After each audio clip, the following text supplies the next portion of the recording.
امیرعلی. جای خالی تندیواله مثل شب و فراموشت نمیتانم او روزای خوش گذشت تو کد خاطراتش مال خوش میمانم.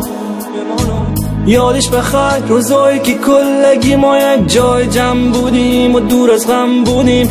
چقدر خاطره حال چقدر فاصله یک به یک کم شدیم و پر غم شدیم. دستای سرد چشمایت بسته از غمت امروز دلم شکسته. دلتنگی دیروز نفرین به امروز در دل میمانه بی غم جان سو. یکی در راه خارج یکی در جنگ داعش یکی پیش چشمایم جان مت خدایم. بس خدا جان ایوب خونست و نگی دیگه از این عزیزایم.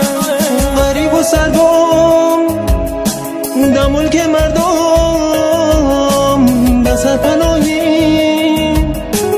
در این زمانه خوشی نمانده آخر خدا.